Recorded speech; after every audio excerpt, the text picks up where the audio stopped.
Evening leans over the golden fields, and the world exhales. Barley bows in slow, sleepy arcs. Olive leaves turn their silver faces to the last kind light. A small lantern waits by a stone path, warm as a held hand. Demeter is near the hush and the grain, the gentle patience of the earth, the promise that what is loved returns in its season. You feel the ground steady beneath you, willing to hold you, willing to let you rest. Somewhere in the soft, between of dusk and night, footsteps approach like a heartbeat finding home. Persephone is coming back, and the land is already breathing easier. Nothing is in a hurry. The earth breathes with you. Before we begin, a quiet invitation. If these gentle journeys help you drift into rest, you may set a little lantern in your window so they can find you again. That is what subscribing to Sleeping Therapy by Emma is like. A small, steady light waiting for you each week. If your eyes grow heavy and you slip into sleep, that's all right. When you wake, the lantern will still be there, and you can tap subscribe then. Chapter 1 is The Lantern in the Fields. Evening leans across the world as though it has been waiting all day to soothe the earth with shadows and quiet. The sky above shifts from its glowing gold into soft amber, then into the tenderest violet, a color that seems to hum with calm. Fields of barley open before you, heads of grain swaying slow and heavy, as though even they have grown drowsy beneath the warm weight of summer. The breeze spills gently across the land, carrying scents of dry hay, wild thyme, and the faintest sweetness of ripening figs. And there, standing among it all, is Demeter. She is not sharp-edged or distant. She is presence itself. A warmth that belongs to the soil, to bread just baked, to the low comfort you feel when held in a steady embrace. She does not speak with stern command, yet you feel her voice before you even hear it, a low tone of reassurance, like water running softly through roots. She is the ground, and the ground is her. You notice the setting sun painting her figure in soft copper light. Around her arms, the dusk itself seems to rest. Where she treads, the grain sighs instead of breaking. Even the cicadas hush themselves for her. To be near her is to feel the pace within you slow, as though you too are a part of this field, a stalk leaning with the breeze, rooted, unshaken, at peace. At her side, a lantern already glows. It is made of clay, simple and small, and yet its flame feels alive, the kind of glow that calls you forward, steady and safe, through paths you may not know. She reaches it toward you, without a single word, and in the gesture you are invited to walk with her. And so you do. The soil beneath your feet is soft and cool now that day's heat has passed. Dust rises in little spirals as you step, then dissolves into the darkening air. A row of olive trees leans nearby. Their leaves pitch gently from green to silver as they turn in the light, whispering like old friends catching up after a long day. The night will belong to crickets soon, but for now there is only one sound that matters, the even rhythm of your own breathing. In, out, easy, slow. The earth breathes with you, and Demeter breathes beside you. It all feels the same, her presence, the land, the pause inside your lungs. You walk slowly along the lane, and though not a single bird circles overhead now, you catch the fading streak where they once flew back to hidden roosts between stones. This land is alive, and every living thing within it knows Demeter, remembers her, threads its life through hers. The people in the villages call her their goddess, but the sparrow calls her a nest. The stream calls her a bed of pebbles, and the wheat calls her the reason it kneels under golden weight. Soon you come upon a low wall made of sun-baked stone. It has stood for centuries, catching warmth each day and radiating it back into the night. Demeter pauses there and rests her hand against it. You mirror her, and at once you feel the kindness of its temperature soak into your palm, a memory of daylight saved for those who wander in dark. It is a reminder, she seems to say without words, that warmth can be carried through any shadow if you give the earth a chance to hold it for you. You fall into a rhythm now, each new breath sensing with your steps, each step sensing with hers. Soft gravel crunches beneath your heel, then the sliding hush of dust. Ahead, a stand of fig trees leans into one another for comfort, branches curved and heavy with ripe fruit. Their smell is sweet and deep, tender and restful.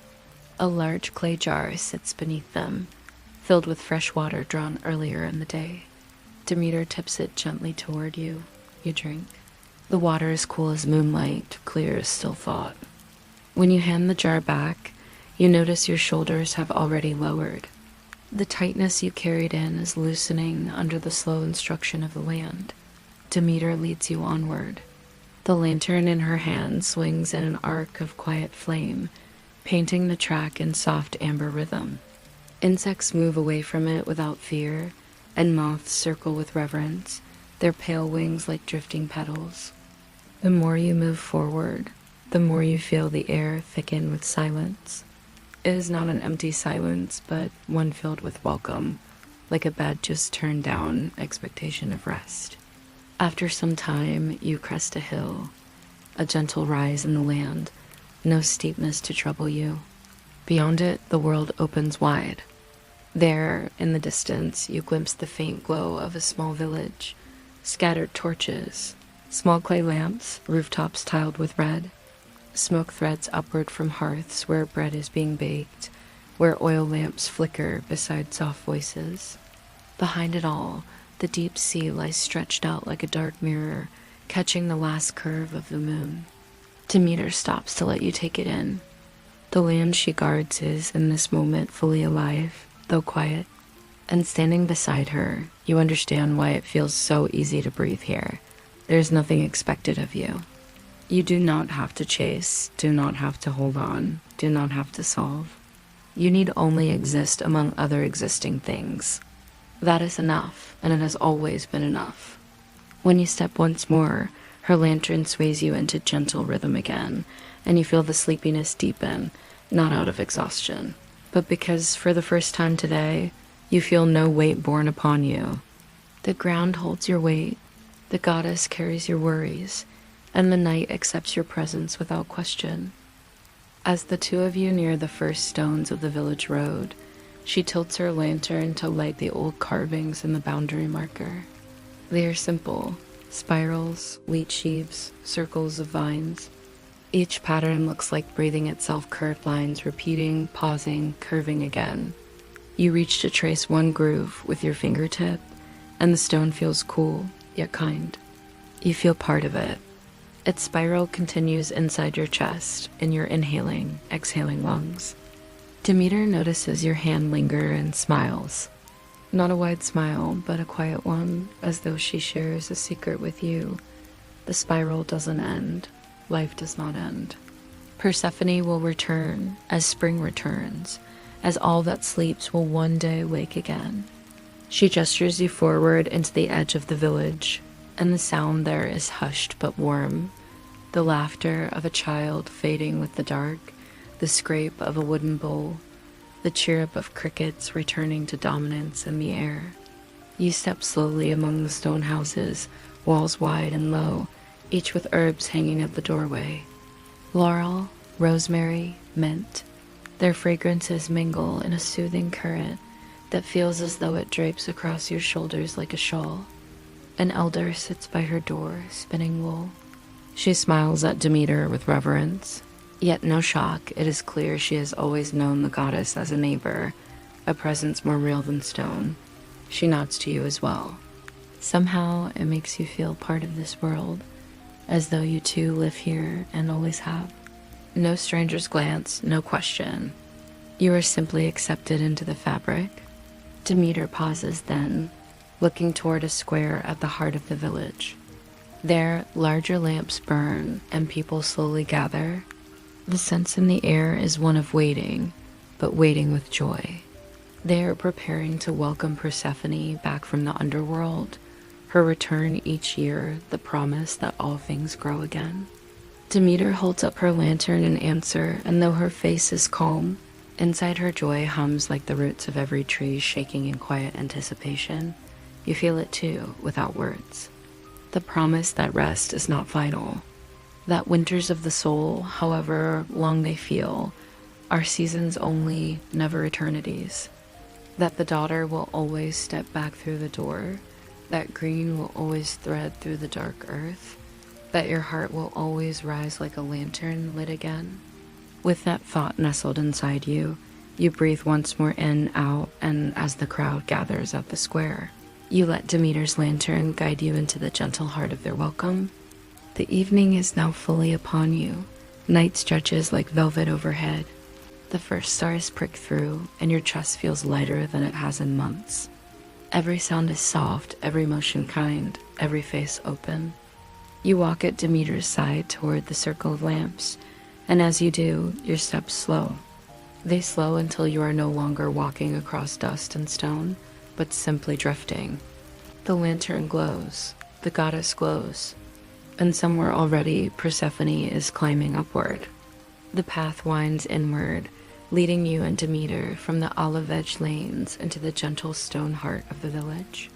Each house rests close to the next, their walls glowing faintly in the lamplight like muted seashells caught in twilight. There is no rush here, no clamor. Instead, the village seems to breathe as one slow creature, exhaling warmth through every doorway. The smell of rising bread, of herbs baked into clay pots, of olive oil poured into small earthen bowls prepared for the evening's table. Demeter guides you toward the central square. The lantern she carries swings softly in her hand, casting a circle of trust around each step, and the villagers part just enough to let her through. No one gasps, no one cries out. Instead, they nod, the kind of nod that people share with an old neighbor, a presence they have known for so long that their astonishment has been replaced by ease. She is their earth, and she is here among them as she has always been. You feel their recognition too. Though you are new in this place, their eyes rest upon you without suspicion. They look at you as if you belong, already someone who, like them, is gathered into Demeter's wide circle of care. That acceptance washes through you like warm water, untying knots between your shoulders, leaving behind a loosening of breath, a settled weight of belonging. In the square, a great stone hearth has been lit. Its fire is not wild nor tall, but steady and deep red, tended carefully for hours so that it radiates more comfort than spectacle. Its glow spreads like an embrace across the people clustered nearby. They sit on low stools or woven mats, passing cups of water and clay dishes of figs between them, sharing olives and bread dipped in sweet honey. Children's laughter ripples briefly, but too softly to disturb. Even their play this evening feels slow and reverent, woven into the rhythm of waiting for what is to come.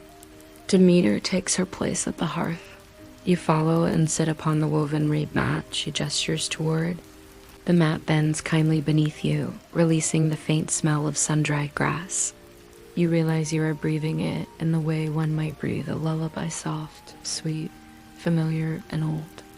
Above, the sky deepens into midnight blue, each star pricking through like a grain of barley gleaming in the storehouse of night. A crescent moon leans low, silver and shy, spilling a cool sheen into the square. It mingles with the warmth of the hearth, so that everything feels perfectly balanced, cool and warm, night and fire, quiet anticipation and easy peace. One by one, villagers bring offerings, not lavish, never heavy. A pomegranate placed gently on the edge of the hearthstone, a handful of seeds tied in cloth, a stream of grain poured as softly as water. Another sprinkles sprigs of rosemary into the flames, and at once the scent blooms green and clean, trailing into the night air like a promise. They murmur not prayers, but words nearly like breath itself, for return, for rest, for spring. Every syllable lands lighter than dew. Demeter listens without response, but her expression softens more and more as she holds the small clay lantern before her chest, the flame inside flickering steadily. She does not need to add her voice, for her entire being is already their prayer. the quiet certainty that cycles continue, that seeds do not vanish in the soil but rise again when the season calls. And as you watch her, you feel your own body becoming part of that certainty. Your breaths lengthen without effort. Your hands rest easily where they fall. Your heartbeat slows into the same rhythm as the crackle of the hearth. There is no demand here, no expectation on your shoulders. Only the steady hum of night, reminding you that the world turns and that you too are allowed to turn inward, to rest. A woman comes forward with a bundle of wheat. Its stalks sway gently in the air, golden even in the dimness. She sets it down by the hearth, murmuring words about Persephone, words like welcome, like return, like beloved child. Though you barely hear their precise meaning, their softness brushes against you like fingers smoothing fabric. You feel the mother's wish in them, the longing for reunion, the joy hidden just beneath her voice. It is so simple, and yet it carries you so deeply. Every heart here is waiting for the same thing, the lifting moment when one who is gone returns. No grief is spoken tonight, only promise. Winter and parting are not denied, but they are put in perspective as nights of rest before mornings of renewal, as soil before sprout. You understand that every darkness holds its season, and every season carries a lantern toward dawn. Demeter rises gently, steadying the lantern in her hand before lifting it above the hearth's red glow. The square quiets further. Even the crickets seem to hush for her. She does not chant, she does not preach. Instead, she does something simpler. She breathes, long, deep, unhurried. One breath in, pause. One breath out. The villagers mirror her. One child's small chest rises and falls, then another, then a dozen. The whole square becomes a single lung, drawing in air together, releasing it again. You join too, and discover that your breathing is now matched, not only with theirs, but with the fields you walked, the sea you glimpsed, the very soil beneath the stones of this square. After 3 breaths, Demeter lowers the lantern. From the direction of the hills, a night bird calls a long, trembling note that hangs in the darkness, then fades. The air stirs around you with fresh coolness, carrying a message you cannot name but somehow understand. She comes. She is almost here. Demeter's eyes close for the briefest moment. A smile, tender as spring, rests upon her lips. She speaks, and though the words are barely louder than wind through stalks, every ear hears them. The world turns, seeds rise. The daughter returns. It is not declaration, but reassurance. It is not loud enough to rouse. It is soft enough to settle all the way into the marrow of your bones. The villagers bow their heads. You feel your lids grow heavy with the same gesture, not forced, but natural. The fire burns low and steady. Someone pours water into clay cups, handing them lightly through the group. You sip once. The coolness works through you like quiet rain through thirsty soil. Then you set the cup aside and feel the weight of your body descend further into calm. Your legs soften. Your arms grow heavier. Your spine melts into gentle ease. Everything in you is tilting toward rest. A bell rings in the distance, not a harsh toll, but a wooden chime, slow and resonant. Once, twice, thrice, its sound echoes from hill to hill until it seems the very ground beneath you is humming along. People lift their gazes. Stars gleam brighter overhead. The moon's silver cuts a little deeper across the rooftops. The sense ripples outward. She is near. Persephone's path upward is not a violent rupture. It is a door opening with infinite gentleness. A slow-footed climb from shadow into light. Everyone here waits in peace because there is no doubt-only time, and time is patient. Demeter lowers the lantern to her side once more and looks at you. Her eyes are not demanding, but welcoming, as though she is saying without words, "Your story walks alongside mine tonight. Rest in it. Let the rhythm carry you." And so you do. You breathe once more in rhythm with the crowd. In, out, steady, fluid. Your mind drifts like the lantern's flame, bobbing, swaying, never straining. The hearts around you beat like drums in the soil. Somewhere in the distant dark caves of earth, Persephone is already stepping upward, her tread like rainwater finding paths toward rivers. You know she will arrive, and in that certainty, your own soul breathes with ease, like the seed that dares to sleep all winter, certain of waking. Time stretches in soft loops. Minutes slip like silk. The fire continues its slow crackle, the moon its slow climb, Demeter her calm watch. The group settles deeper and deeper into silence, waiting for the dawn of joy, yet at peace even with this night. A warmth threads through you, seeping soft and steady into every limb. And with that warmth in your chest, your thoughts untangle. They drift apart like leaves on a stream, carried where they will. You feel not the urge to chase them, not the need to control them, but the comfort to let them go. For here, in the square, in the story, with this goddess and her lantern, everything is already cared for. And as Demeter gazes patiently toward the horizon, you let yourself drift too into the soft folds of night, held by the village, by the soil, by the slow rhythm of the earth breathing with you. Chapter 2 is the door beneath the earth night deepens, yet no restlessness falls upon the village. Rather, the quiet grows thicker, softer, as if woven like a blanket over each rooftop, each hearth, each human breath. In the square, the villagers remain near the fire that has dwindled to low coals, its glow steady, its warmth far-reaching. Their eyes flicker between the embers and the hills beyond, more patient than expectant, more tender than eager. Demeter stands at the edge of the square, lantern still in hand. Its flame has not dimmed, not so much as a tremor, though hours fold gently into one another. She keeps it lifted at her side, a small but steady star, and you understand that it is more than a light, it is a promise. A flame that waits, unwavering, until her daughter steps once more into her embrace. You follow her gaze toward the hills. They curve like sleeping bodies, silhouetted against a sky stitched with stars. The air carries a hush that feels deeper than silence, as though the earth itself is holding its breath in tender pause. And then you notice it, not loudly, not sharply. A shifting, hidden beneath layers of soil, subtle as a seed cracking open in darkness. A sensation more felt than heard. Something is stirring along the deep corridors underground, where roots twist in rivers of shadow wind. Something is moving upward. In your mind's eye you see it, Persephone's path, lit not by lanterns, but by memory and by the pull of returning love. Step by step, she ascends through caverns softened by time.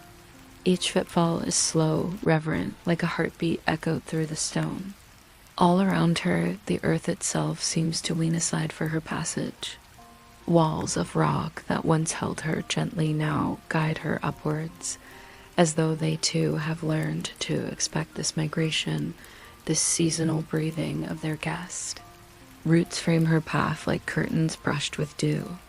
Stones glimmer faintly, catching stray threads of moonlight that travel impossibly far down. Above, Demeter's lantern glows brighter, as if it senses the nearness of that ascent. Though Persephone cannot yet see it, she feels it. The unwavering warmth of her mother's waiting light, pulsing like the hearth of the universe calling her home. You listen for her steps, though no sound reaches your ears.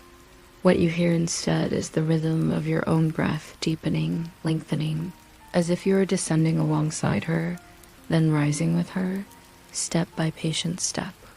You take in air slowly, as though drawing it up from caverns, and let it flow outward like rivers feeding the surface. You are the earth. You are the seed. You are the daughter walking upward through soil.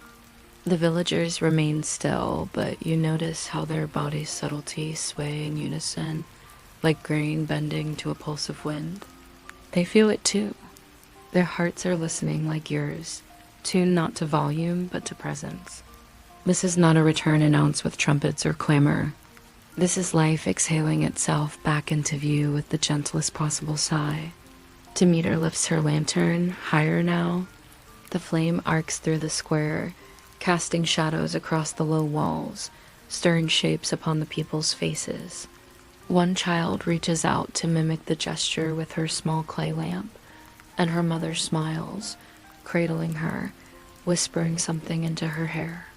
These lamps are not meant to light roads. They are meant to be signals, like shining beacons to guide the heart back to where it belongs. Time spirals, stars wheel overhead. The moon lowers toward the horizon, glowing more silver than white. And within that spiral, the unseen journey continues.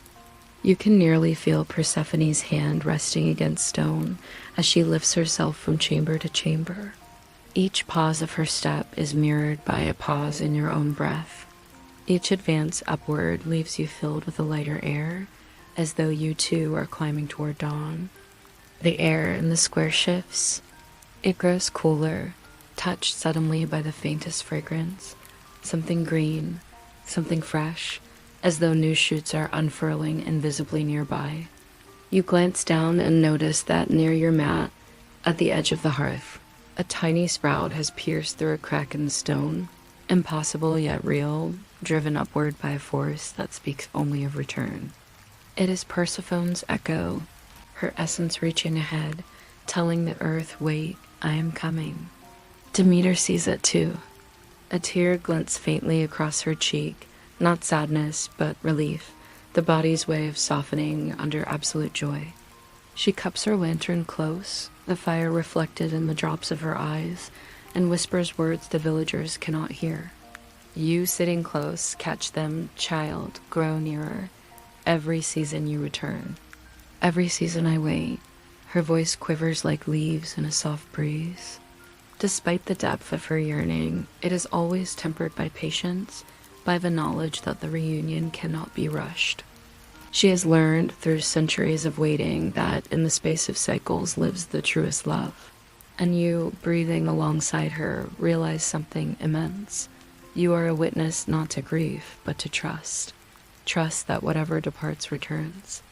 That rest is not loss, that darkness is not forever. In this instant, you believe it wholly, like bread in your mouth, like water sliding cool across your throat. Another ripple touches the air. It feels almost like warmth rising faintly from beneath soil, the way a fresh seedbed holds its secret heat just before the first green pierces through. You imagine Persephone nearer now, her hair brushing roots damp with the dew of hidden caverns, her fingertips tracing soil that begins to thin. She does not hurry. Her path is ritual, remembered, sacred.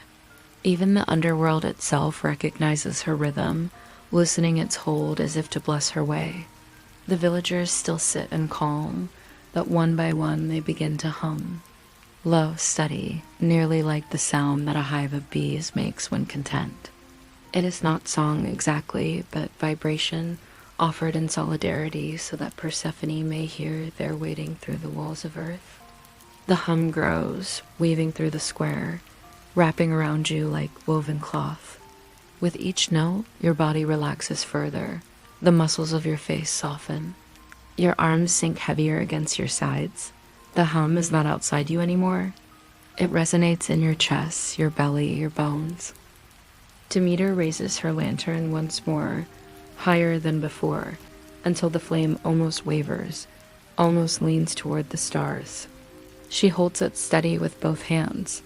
In the glow, the tears upon her face seem transformed into sparks themselves.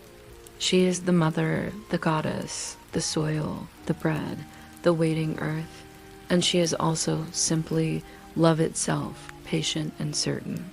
You think of the path Persephone walks, how it must feel to step upward through darkness and know that someone is waiting without question. That no matter the months away, no matter the long nights behind, the moment of return has always been certain, never in doubt. That certainty fills you now, deeper than thought, deeper than fear, deeper than hesitation. It is the stillness you have been seeking. The knowledge that you also have your lanterns waiting, your returns assured, your roots anchored in love that cannot be unspooled by absence. You close your eyes for a moment. The hum of the villagers continues. The flame of Demeter's lantern flickers warmer, and you imagine a door hidden beneath the very stone upon which this square is built. A door not carved or hammered, but a natural parting of the soil, a seam that yields when touched by the hands of one destined to pass through. Behind that door, Persephone rests her palms against the earth. She breathes once, twice, and with her third breath you feel it, the faint tremble of threshold pulled open. The fire in the square flares softly higher, as if fanned by unseen wind. A fragrance sweeter than rosemary rises, carrying with it the mysterious perfume of blooming pomegranate flowers, even though their season is months away. Every villager leans forward slightly, not eagerness, but recognition. Something is near, very near. And in this moment, with your hands resting heavy in your lap, and your body loosening into the comfort of belonging, you understand. The return has begun. The square stills, wrapped in a hush that is not silence, but rather a deep listening. Every heart beats slowly, like drums buried under soil, and every chest rises and falls with a quiet procession of breath. In the glow of the hearth, villagers' shadows waver along the walls, bending as though bowing toward something unseen. Demeter stands steady in their center, lantern raised. Her arm does not tire, her flame does not gutter. She is unwavering, holding the signal high as though the entire sky could see it. The flame quivers once in the night's breath, casting patterns through air like golden vine spreading. Something shifts beneath your feet, barely perceptible, softer than the tremor of a leaf landing upon water. The stones themselves seem to hum in response to the villagers' low chorus. A slight warmth whispers upward through the solace of your feet. The earth is giving way. You imagine Persephone standing just beneath the ground, her fingers exploring seams in the stone, her palm pressed to the soil's skin. She leans forward, and the earth eases open, not breaking, but sighing apart as though even the soil has missed her, has waited all through winter for her touch. The villagers' hum alters, rising by a note so slight it feels more like an inhalation than a song. Their eyes turn toward the center of the square. You do too. Your chest tightens, not in fear, but in recognition something is arriving. Something certain, something that belongs. Then it happens. A seam of stone parts. Dust releases upward in a gentle curl. No theatrics, no noise. One moment the stones are solid and sealed. The next they are simply opening, like clay softening under warm hands. The glow from Demeter's lantern flows into the space, reaching downward. The villagers fall silent altogether, though the rhythm of their breathing stays continued, steady. Every inhale, every exhale, a drum of welcome. A shape appears within the seam, slender, sure, graceful, even though she has journeyed through depths untold. Persephone. She rises slowly, as though carried upon the very breath of the night. Shadows paint her form at first, then the lantern catches her hair, and it gleams a dark cascade with glints of copper and gold, threaded like woven sunlight. Her skin bears the softness of one who has lived among caverns and quiet, but her eyes, when they lift to meet the surface, gleam with renewal. No one rushes toward her, no cry bursts into the air. The moment is too sacred for that. Instead, the villagers lower their heads, the way stalks of wheat bow before a moving wind, not out of subservience, but out of honor, of reverence. Demeter, though, does not bow. She does not need to. She only lowers her lantern, holding it just before her heart, as her daughter climbs the last step of soil onto the square. That flame, once raised high as a beacon, now rests between them, warm and close, the light of reunion, the hearth made visible. Persephone's feet touch stone. The villagers exhale together, a sound more profound than any celebration, like the release of tension held all winter, shoulders finally freed. For a breathless moment, Demeter and Persephone simply look at one another. No words, no movement. Just two presences, full and complete in the other's sight, filling all the distance that had existed before. Time tilts here, no minutes passing, no seasons existing but this one. Then Demeter reaches a hand forward, her fingers trembling not from weakness but from an overflow of feeling. Persephone steps close, and when their hands clasp, the lantern light threads across them both, illuminating faces soften and wet with tears. They do not clutch in desperation. It is gentler, one hand into another's, palms aligned, pressure light, hearts open. Your chest aches in its softness, for you feel how all reunions, all longings, all patient waitings are echoed in this single touch. Finally, mother and daughter embrace.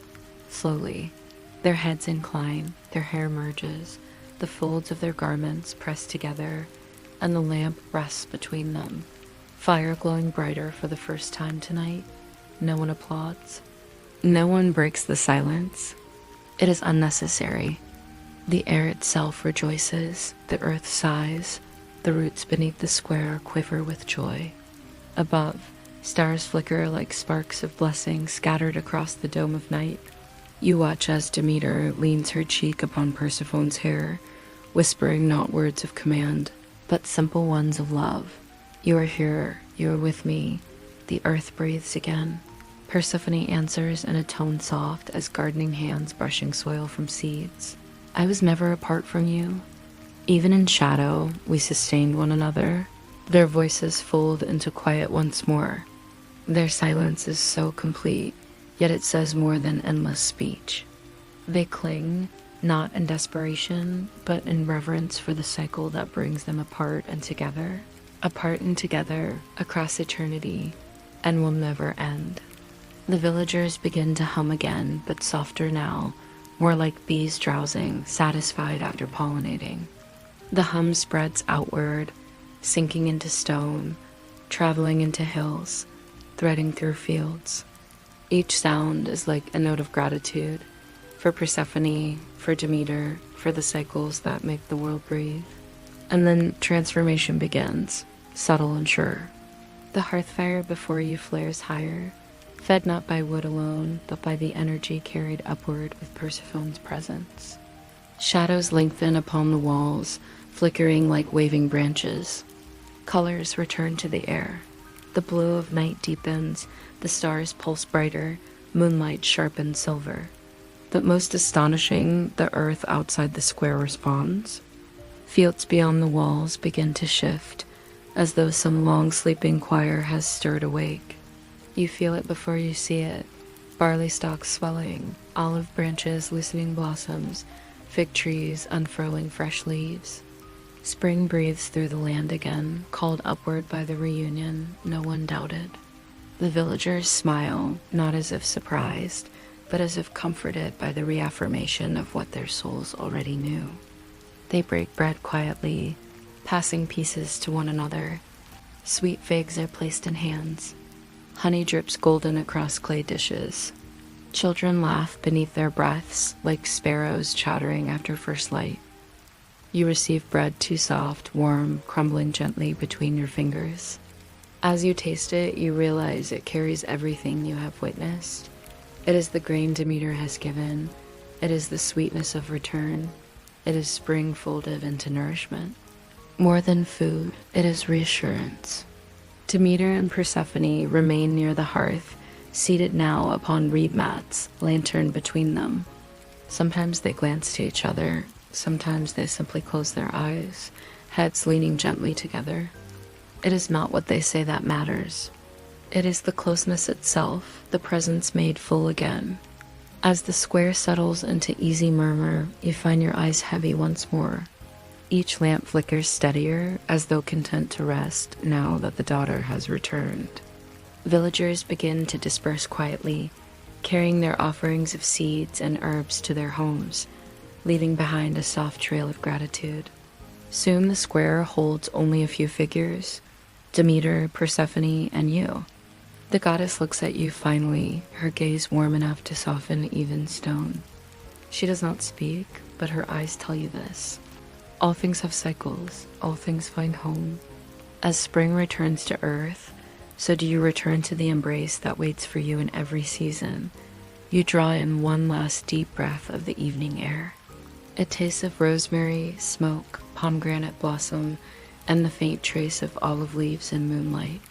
You let it fill your chest and quiet every part of you.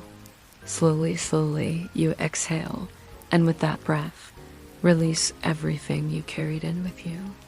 Demeter lowers her lantern onto the hearthstone, where it rests between mother and daughter. Its flame burns steady, not for seeking anymore, but for keeping. You feel its warmth reaching you too, promising guardianship even through your deepest sleep. You lean back on the mat, eyelids lowering, the rhythm of Persephone's return carrying you downward into rest. Around you, the earth breathes. Beside you, the goddess waits. Above you, the stars sing faintly, endlessly, softly. And within you, the seed of peace germinates, assured of its return, sure of its season, trusted in its cycle. Night holds you. The reunion is complete. Seasons turn. Breath flows. All is well. Chapter 3 is the blooming fields morning has not yet arrived. And yet the night feels different, alive, vivid, gently shimmering, as though dawn's spirit has already spilled across the stars. In the square, the lantern's flame rests at the hearth, glowing steady as a heart in slumber. Demeter and Persephone sit side by side, the weight of absence dissolved, their presence woven together once more. Around them, the earth hums. It is not song exactly, but a recognition that what was promised has returned. And in this subtle hum, something wondrous unfolds. The very air changes. You sense it before you quite see it. A scent carried faintly on the wind, green and new, sweet and alive. Where the dust of winter once held sway, now there is fragrance. Blossoms uncoiling, buds trembling toward bloom, tiny leaves glistening as though they had waited precisely for this moment. You glance beyond the square. The ridge of the hills breathes with new life. Wildflowers, unseen a day ago, glow faintly pale in the moonlight, painting scattered colors upon the earth's dark canvas. Daisies curl open, anemones test the air. Even barley stalks bow with fresh brightness, carried on sap that surges upward, called by Persephone's step beneath them. The villagers notice too. Their heads lift to the scent, to the shimmer of petals. Smiles bloom across their faces, quiet, gentle, no less radiant than the flowers themselves. A mother gathers her child in her lap and hums low in her throat. A man offers bread, not simply as sustenance, but as celebration, breaking pieces to share around the circle. There's no feast of clamor here, no rite of sound. There is only the feasting of belonging, of affirmation, of life honored in its unhurried rebirth. Demeter rises at last. Her lantern she leaves behind at the hearth, free now to hold her daughter's hand in full. Persephone stands too, her body bearing no exhaustion, though she has traveled from the depth of Earth's hidden rivers. Her face seems to carry two worlds within it, the quiet stillness of shadow and the fresh blush of return. She folds her hand into her mother's, and the crowd naturally draws aside. Without a word, they begin a slow walk through the lanes. You follow, steps softened, breath loosening, carried as though upon currents invisible. The villagers trail behind, torches and lamps swaying, not in sharp procession but in meandering accompaniment. Through the lanes they wander, Demeter and Persephone side by side, their shared presence turning every corner into sanctuary. Past walls strung with vines, past jars cooling in doorways, past stones still warm from the day they go. Wherever they tread, barley leans fuller, figs swell richer, blossoms open wider. It is as if the earth itself sighs in relief and begins again to stretch after its winter's sleep. At the village's edge, the path rises into open fields. The moon, Still silver in her watch, spills across the land a light so tender it feels alive. And under it, you see the earth awaken. Fields black with resting soil now gleam with the stirrings of green. Shoots appear like whispered exclamations. Soft grasses ripple, roots drink deeper. Almond trees scattered among the hills bear blossoms that burst wide in quiet cascades. Petals drift downward, brushed by the night wind, scattering across the ground like a veil of pale stars. Demeter kneels to touch a petal, smiling. Persephone watches her, her own eyes shining with something that seems equal parts joy and reverence. Then Demeter presses her palm against the soil itself, leaning close as though listening. You lean forward too, ears catching only silence, yet in her tilt. You understand she hears something deeper, the thrum of underground rivers, the pulse of seeds counting their time, the lullaby of roots snug in their beds. A lullaby that sighs, now we rise. She has returned. It is safe to grow again. And indeed it is. Persephone's essence is growth itself, the moment of unfurling, the promise unkept no longer. Where she stands, the frost loosens, the soil warms. Tiny crocuses push their heads bravely above the dark surface, violet and white crowns trembling in the cold, but standing nonetheless. The villagers murmur softly at the sight, not shocked, not screaming miracle, but breathing out like those who witness what they already knew would come. They bow their heads, some wiping quiet tears. Persephone bends, lifting a crocus gently. She does not pluck it, only brushes her fingers along its delicate stem and whispers. Though you do not hear her words, you sense their meaning. Thanks for surviving. Thanks for waiting. Thanks for answering the summons of return. As you walk further, you feel your body align with this rhythm of awakening. Each step you take is like a root stirring, each breath like a petal uncurling. You notice your shoulders feel lighter, your spine unwinds with each movement. You are becoming part of the story, not merely its listener. Soon the villagers find a grassy slope and lay blankets, loaves, fruit baskets, jars of spring water, bowls of olives. It is no festival of noise, but a gathering of presence. Everyone sits simply, eating what they have carried, eyes soft, laughter subdued into humming joy. Children chase petals tumbling on the breeze, their small voices like skylarks at dawn. Demeter and Persephone remain among them, seated on woven mats at the front. Now and then, Persephone leans her head against her mother's shoulder, and Demeter turns to kiss her brow with tenderness that bends the night itself softer. The people say nothing, but their gazes linger on the two with devotion. Their reunion is a balm to all, a sign to the land, and a promise to every waiting heart that cycles will always turn and that separation is only ever temporary. And as you watch, leaning back upon the slope with grass cool beneath your hands, your own body rests into deeper stillness. There's nothing in you that longs to run ahead, nothing that fears falling behind. All rhythms are gentle here. The seasons turn at their rightful pace. So, too can you. The moon drifts lower, and just as she brushes the horizon, the first kiss of new dawn begins. One stripe of pale fire rises in the east, shy and pink as a blush, stirring the horizon like warm breath upon glass. The villagers turn their faces toward it. Persephone, too, glows in its light, her face painted in the hues of awakening. Demeter cups her daughter's cheek, and for a suspended moment, time is again as soft as a petal in the air. You watch as their eyes close, leaning into that quiet assurance. Yes, sunrise will come. Yes, spring has begun. Yes, reunion sings over the dark like a lantern unextinguished. The earth itself seems to sigh, and for the first time this year, you hear it, not only in silence but as a sound. A chorus of birds greets dawn, pouring silver notes through the branches, their voices like threads stitching light into the sky. Finches, warblers, sparrows rise in orchestral greeting, and petals scatter as though clapping with them. Every villager smiles, their humming fading into listening.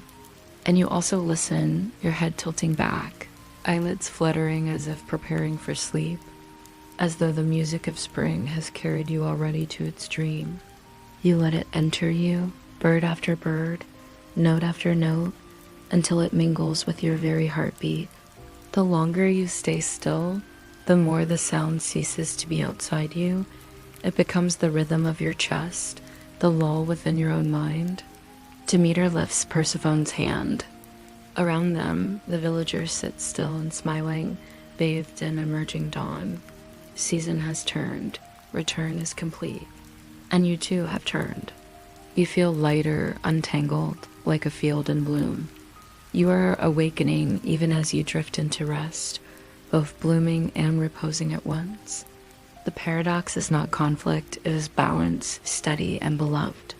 The bloom of Persephone is the bloom of the earth, and tonight it is also the bloom in you. The dawn unfolds slowly, as though even the sun wishes not to disturb the peace of reunion with haste. A pale edge of gold seeps across the horizon, soft and deliberate, brushing the distant sea in bands of rose. The stars begin to vanish, yet they do not fade sharply, rather.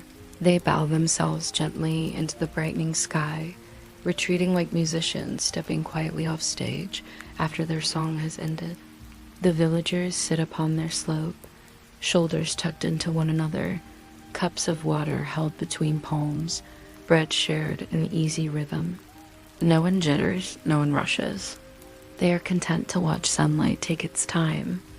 To them, it is not spectacle but confirmation, the final seal upon Persephone's return, the answer to Demeter's lantern. And then it happens. The first full beam of sun crests the hills, pouring down like warm honey across fields still wet with morning dew. It spreads in sheets over barley that bends and shivers at its touch, over fig leaves trembling silver green, over walls of clay that soak the glow as though they themselves are smiling. The earth exhales. No sound is needed, yet you feel the long-held sigh ripple through soil and stone, loosening everything at last.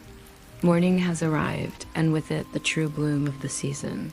Persephone rises to her feet.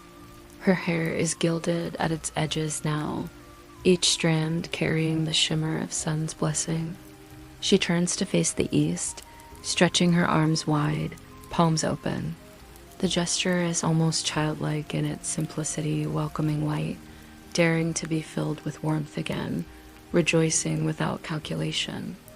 You watch as butterflies, already stirred by early warmth, hover near her hands. Pale yellow wings flicker, visiting her as if she were simply another blossom among the fields. Demeter moves to stand beside her. The goddess does not stretch her arms wide in the same way. Her gestures are quieter, more grounded.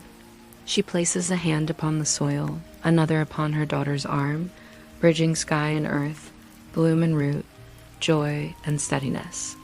Between them radiates balance, the exuberance of Persephone rising, the deep patience of Demeter holding. The villagers murmur again, though still soft, reverent. They rise and begin to scatter into the fields, guiding sheep toward pastures, tending to vines, carrying baskets of seeds. The season's labor begins, but not as burden. Their movement suggests something closer to gratitude. To plant now is not work, but devotion, not toil, but participation in the cycle. Children chase the butterflies, stumbling through grass still damp with dew, their laughter clear but never sharp, woven into the morning like birdsong. One drops onto her knees and presses an ear to the ground. She whispers that she can hear the sprouting. Others mimic, giggling as they press faces to the earth. The adults smile, letting them believe, for perhaps it is true. How else could the soil sing so sweetly if not in greeting to Persephone herself? You walk slowly after Demeter, who wanders further from the village down a slope, across a shallow stream, into wide fields opening like arms. She does not turn to check that you follow, for she knows you are already drawn into her rhythm. Each step is an invitation, each pause a benediction. At the stream, Persephone kneels to cup water in her hands. You hear its music, a patient running over stones smooth through centuries, a lull of soft splashes, a silver murmur. She lets the water trickle back, glistening across her fingers, sinking again into soil. When you kneel to do the same, the shock of cool awakens your palms, yet it does not jar. Instead, it deepens the ease inside you. Cold given by spring water, warmth given by rising sun, together they balance. Together they match the union of daughter and mother nearby. You glance at Demeter. She has closed her eyes, breathing in the air as though absorbing every detail. Dampness of reeds, sharp scent of mint leaves crushed along the bank, musk of freshly turned earth. It is her way of prayer. You realize not words, but inhalation, receiving the world so she may give it back in bloom. Further along the fields, the first plows move. Wooden, drawn by oxen so calm, they seem no different from the earth itself. Each furrow parted in soil is like a hymn line inscribed across parchment. The men guiding them sing under their breath, voices catchy but slow, steady, a rhythm of living. Their song does not shout. It paces with foot and wheel alike, seeding the ground with both grain and tone. You follow Demeter and Persephone to a grove of almond trees where blossoms flutter like snowflakes, though air remains warm. The ground beneath is blanketed pale pink, petals scattered over mossy soil. Persephone stoops to gather a handful, pressing them gently to her chest. She turns to you as if to offer them, but instead she opens her hands, and the wind carries the blossoms out wide, scattering. Each petal floats away, and in their dispersal you understand her meaning. Everything loved must eventually wander from our grasp, only to return in another form. Absence is not loss. It is the promise of bloom deferred, always finding its way back. The lesson rests within you as steadily as breath. You close your eyes as the wind brushes your skin with petals, and each caress feels like a reminder that nothing in you is required to force this moment. It unfolds entirely on its own. As seasons always have, you need only be present. You are enough, silent and still, watching petals and feeling yourself as one more part of the slow unfolding of spring. Behind you, villagers begin preparing morning tables across the fields. Baskets of fruit spill color into grass. Red apples, golden pears, darkest grapes. Clay jars of olive oil gleam softly in sun. Bread is broken, dipped, shared. Cheese and honeycombs laid out carefully upon cloth. They do not announce it as festival, but it is though not with extravagance. Their festival is in quiet nourishment and togetherness laced with patience. Demeter takes a piece of fruit and hands it to Persephone, who bites with simple joy, juice running along her palm. She laughs, then not loudly but sweetly. Her laughter is so high and clear it belongs among birds, among bells, among streams. Demeter's own laughter follows, lower, grounded like rumble for roots. The two tones together bind sky to soil, daughter to mother, joy to stillness. You partake of fruit as well, a fig, whose sweetness coats your mouth with velvet. It is more than sweetness, though. It tastes of red dawn, of petals scattering, of long nights redeemed. Each bite brings your body heavier into peace, filling, settling, softening all thought. The meal continues unhurried. Villagers eat, speak in low tones, brush dew from blankets. Some recline entirely into grass, heads pillowed on woven mats, drifting near to sleep again despite morning sun. Children coil against their parents, eyes heavy though day has begun. It is a world of relaxation, of cycles honored, of no urgency demanded. Persephone speaks at last, her voice the very note of fields in bloom. The earth rises with us. While I am here, it will flourish. When I rest beneath the soil again, trust that you, too, are seeds growing quietly, holding your strength for the day you bloom anew. Her words soak into you, carried like water deep into roots. You believe them not as instruction, but as memory, as knowing you have always carried. You lean back in the grass, eyes closing, heart heavy and light at once. Near you, Demeter murmurs softly, more to the earth than to ears. Sleep, and you will wake as the grain. Rest, and you will rise like spring. Her mantra threads through your drifting thoughts. Breath slows. The edges of your awareness ripple like satin. Petals brush across your arm. The sun's warmth pools upon your skin. You realize you could fall asleep right here, and it would not matter. The world would continue blooming gently around you, carrying you always forward into new awakenings. For now, you rest among the blooming fields.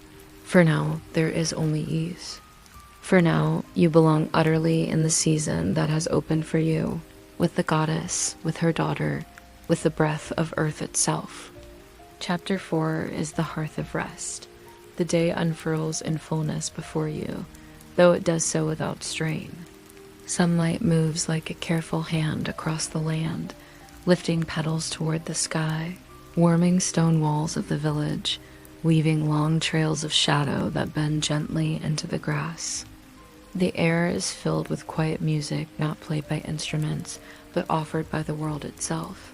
The buzzing of bees soothed by fields of blossoms, the faint trickle of the stream, the patient inhale of oxen as they tread their paths.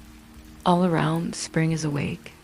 1,000 green shoots make their climb from the soil. Vines climb along trellises. Violets open, their scent a tender perfume spreading through the fields. Persephone's presence is everywhere. You sense her blessings ripple outward like water across still pools, each ripple carrying life, promise, and return. The villagers, for their part, live this day as though it were always destined. None hurries, none clamors. They tend to their work with serenity, as if even labor has been turned into music by her presence. To plant seed is now a prayer. To draw water from the well is to gather blessing from the earth. To knead bread is to shape gratitude into something tangible. You follow Demeter and Persephone through the bloom of morning. They walk together, still hand in hand, laughter threading now and again between them like ribbons of light. Their joy is quiet and constant, filling every corner of the green hills. Wherever they pause, something happens. On one bank, reeds shift aside to make way for wild irises. By a path, buds blossom on vines that had lain bare. Along the fields, lambs skip clumsily across grass and bleat in greetings only innocence can shape. It seems that even the smallest creatures know her return. Birds no longer sing in lonely trill, but in chorus. Tiny beetles crawl busily with purpose, patient in their low work. Rabbits dart, scatter, return. All living things lean toward the goddess, as though leaning toward the sun itself. In Persephone is no harshness. She is the rising note after silence, the lift of breath after long winter. To be near her is to remember that nothing is gone, merely transformed for a season. And yet time, that quiet current, moves onward even here. The sun, after reaching its high shimmer in the heavens, begins its slow descent. The day passes the way petals pass into fruit smoothly, without break, without struggle. Afternoon shadows stretch long through fields. The air cools again. Bees retreat to hives. Children lean against their parents' sides. Persephone sits with her mother beneath an old oak at the field's edge. Its bark is rough and wide, its branches older than memory, older even than the stones of village walls. She rests beneath its canopy, and Demeter beside her. You sit close as well, and in that stillness, you notice how everything has changed, and yet how nothing is pressing. There's no sense of urgency, no sense of fleetingness, even though you know this reunion, like the season, is bound to cycle. It is not sorrow, it is rhythm. Cycles carry comfort, not despair. No joy is forever lost, because every joy lives in return. The goddess herself seems to sense your thought. Demeter reaches out, presses her palm into the soil. Persephone lays her own above it, and then gestures for you to add yours too. All three hands meet upon the ground, warm and cool, strong and yielding, steady and alive. The earth remembers, Demeter whispers, her voice low like fire coals at evening. The earth returns, Persephone answers, her tone high as skylarks at dawn. And you, caught between their words, feel your chest swell with the truth of both. You belong to these rhythms. The world holds every part of you in cycles that do not end. Later, as the sun lowers, villagers bring the last of the evening meals toward the oak. Baskets of bread, bowls of olives, roasted roots, jars of honey, pitchers of wine and water. They settle on the grass again, seating themselves in circles of family and friends. Yet even this meal is quiet. They eat as though whispering gratitude in every bite. You too eat, tasting the earth's renewal and sweetness and salt alike. A slow dusk arrives. Faint shades of pink and lavender stream across the horizon. Hills fold themselves into silhouettes. The first stars appear, braver this time, peeking already through the veil of fading light. Demeter rises, her daughter beside her. The villagers look to them not for command, but for blessing, and in silence the goddess offers it. She lifts her hand, palm outward, as if pressing her blessing into the air itself, where it will hang like perfume for days to come. Persephone mirrors her. Together they wave like the turning of tides, like the rising of wind, a gesture small yet entire. The people receive it gladly, heads bowed. Then they begin retreating to cottages, to barns, to hearths still waiting with fire. Laughter drifts like smoke, then softens into distance. Lamps glow faintly in the dark, guiding families into sleep. You, however, remain with Demeter and Persephone. They gesture for you to follow once more, past cottages, past vines, past walls marked with spiraling carvings. They walk toward a low dwelling at the field's edge, where earth itself has formed a hollow, turned into chamber, turned into rest. Its doorway is nothing extravagant, stone set with care, herbs drying from beams, and a curtain of linen stirred by the slightest night wind. When you enter, you feel at once the hush of safety. The chamber glows with lamplight. Reeds and rushes line the floor to soften the step. A low fire rests in the hearth, not roaring, but purring like the heart of a patient cat. Scents of rosemary and chamomile thread through the space. Demeter takes her seat nearest the hearth. Persephone kneels opposite, arranging dried herbs, tending flame, humming to herself. These are no gestures of queens, no shows of power. They are the simplest gestures of home, mother and daughter, tending warmth together. The mat is laid for you here, near the glow, but not too close, where warmth spreads across your skin in waves. You lower onto it. The fibers beneath are kind. The weight of your body eases. Muscles that had held you upright throughout journeys and vigils now surrender, stretching long into comfort. Outside, the world darkens. Fields hush. The earliest owl calls through air that grows darker by the heartbeat. Inside, the hush is echoed by the crackle of flame, grounding the silence in rhythm. You breathe in. You breathe out. Each breath feels pulled from the earth's lungs themselves. And then Persephone looks at you, smiling like morning hidden inside night. All things sleep, she whispers, her tone laced with promise. And all things wake. Demeter nods, firelight shaping her features into an image steady as stone, gentle as loam. Rest, she instructs softly, though it is less order and more gift. Rest, and you remain part of what blooms. You too will rise. The final word falls into you like a stone into water rippling outward, echoing deeper, with promise you cannot help but believe. You close your eyes. Around you, the goddess and her daughter murmur quietly, their voices folding into one another, indistinguishable from the crackle of flame, from the call of owls, from the heartbeat of earth itself. The mat cradles you, the chamber encloses you, night enfolds you. You drift, you sink, you rest. And as you do, Demeter's lantern glows faintly upon the hearth, steady as ever. Its promise abides. The cycle continues, The daughter is returned. The bloom is eternal. You are safe in the hearth of rest. The chamber holds you like a cradle of earth itself, stone and reed, linen curtain trembled by the faintest breeze. The fire in the hearth does not leap, but glows in a steady pulse. Small cracklings like whispered punctuation at the end of sentences too quiet to hear. The flame paints shadows along the walls, shadows that sway like gentle dancers and lean long before fading at last into night. Demeter sits in her place, posture unbowed but softened, her gaze full of ancient patience. Persephone is near her, kneeling by a small bowl of water, floating petals upon its surface white chamomile caught in ripples of lamplight. Both mother and daughter hum in tones so soft they feel woven not into your ears, but into the space itself, the architecture of silence.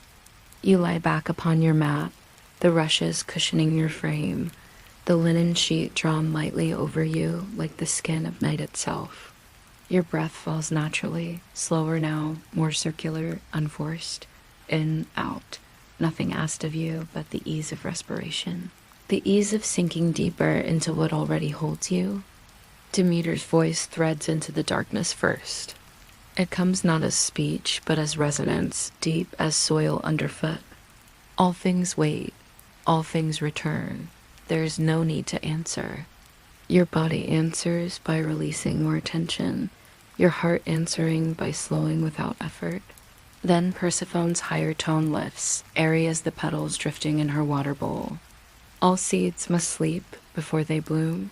The words land like petals upon the surface of your awareness. They rest there, floating in stillness. You do not hold them, and yet they remain, circling gently in time with breath. The fire narrows its crackles. A hush folds over the room. Outside, an owl calls once, pauses, then again, softer as though it too is winding down into silence. Demeter continues, repeating softly, "The earth remembers," and Persephone after, completing the phrase like spring answering winter, "The earth returns."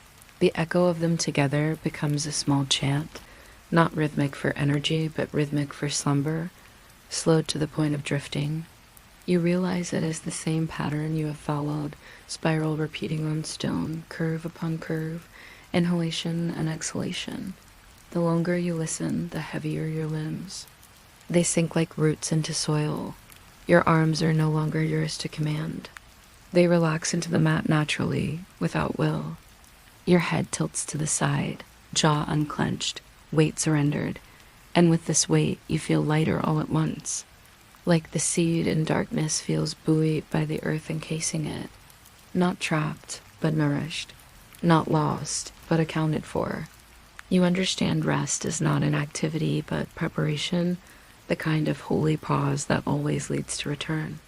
Persephone whispers again, softer still, words that meet your ear only because silence has made space for them. Sleep is the garden where beginnings are kept safe. The words drift continuous within you, appearing and disappearing like stars behind thin clouds. Your eyes flutter once, then dim fully. Darkness behind your lids is no stranger. It is familiar, wide, generous.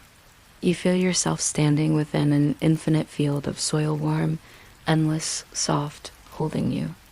The soil presses upward around your body, not burying but cushioning, carrying every part of you in perfect support. The hum in the chamber deepens. Demeter hums low, Persephone hums higher, the two notes joining in resonance that seems endless. You cannot tell where one finishes and the other begins. Their voices fold into one body of sound like two roots twisted in a single ground. All things sleep, all things wake. The words lap across you like waves dragging softly along a shore. You drift further, not resisting.